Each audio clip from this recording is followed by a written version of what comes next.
خوږو ملګرو، مینهوالو او درنو پښتنو، د ګوهرجان د طرف نه د مینې ډک ډک او برخ سلامونه قبول کړي او نیکې هیلې. دوستانو، څو ورځې مخکې به تاسو کتلي په سوشل میډیا او الکترونیکس باندې سعدالله جان برګ صاحب ډېرې ښې او خوږې خبرې کړې وې چې په هغې کې ډېرې زبردستې او سپینې خبرې شوې وې که نه. دلته د غریب فنکار دپاره چې کوم اواز پورته شوی دی هغه مونږ هم پورته کړو، زه هم ورلا غرض لاړم، ما پکې حصه واخیسته. په دې نه چې ګینې ما د ځان دپاره څه غوښتنه کوله یا څه نه، ما خپله د نوابۍ ژوند تېر کړی دی. تر اوسه ښار کې اوس هم د 25 کالو راسې خپله ښه په موج مزو باندې خپل ټایم تېروم.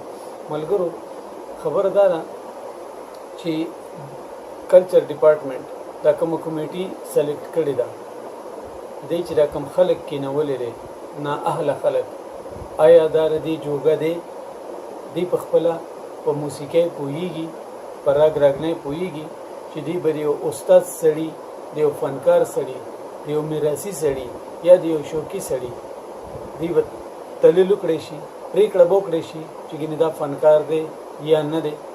دی خو هغسې کړي دي چې لکه دغه خبره چې د 50 کالو خدمت چې چا کړی دی، ما سره پروف پروت دی، ما سره باقاعده آن د ریکارډ پراته دي. هر څه چا چې د 50 کالو خدمت کړی دی، د 40 کالو راسې لګیا دی، د 13 کالو راسې لګیا دی، هغه په کور ناست دي، دلزاري شوې ده، خفه ناست دي. دی خپل شخصي خلک راغستی دی، شخصي او د دنیا خلک یې اغستی دی. چا چې 8 میاشتې کار کړی دی، چا چې 1 کال کار کړی دی، چا چې 1.5 کال هم په مارکیټ دپاره نه دی کړی، نه د خیر ښېګړې دپاره کړی دی، هسې شوقیه کار یې کړی دی. دی ورله اعزازیه ورکړه. دا یو ځل نه شو، دا په 2م ځل باندې دلزاري شو د فنکارانو. مه ورکوئ دا څیزونه، مه کوئ، هېڅ ضرورت نشته دې کار ته، ځکه چې دا څیز خو موږ شروع کړی دی.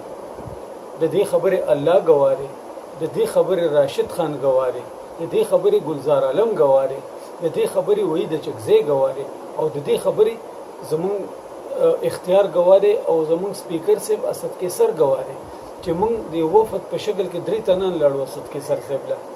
دا سیس په مونږ د دې غریبانو لپاره فنډینګ مونږ کې 3 4 5 هزار روپۍ منتې دې ته ملاویږي. هغه وی چې ترا کسان راوله، مولا احمد ګل استاد دی، ای آر انور استاد او ګلزار صاحب او جلیل شبنم دي، ډېر خلک مې بوتل ځان سره. هغه دا منظور کو خبره د کلچر غلو لراله، د نااهله خلکو لراله. دی وی چې راشه بس دا خو ګولډن چانس دی، مونږ ته هم دی، کروڑونه روپۍ دي. دی څه چلو کو، دی پکې د خپلې خوښې خلک کېنول.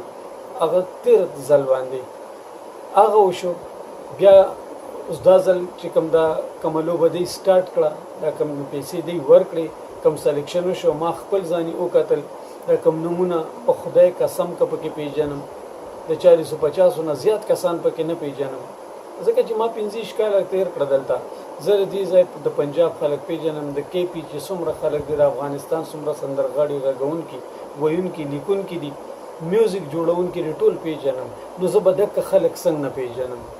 دا دی خپل شخصي طور طریقې کړي دي، خپل دغه خان ټلیفون کړی دی، او بشي جي اوکې شوی دی، بل خان ټلیفون کړی دی، او بشي جي اوکې شوی دی.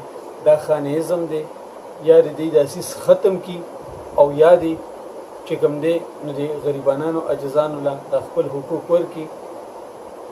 زه به نور څه ووایم، بس سلام.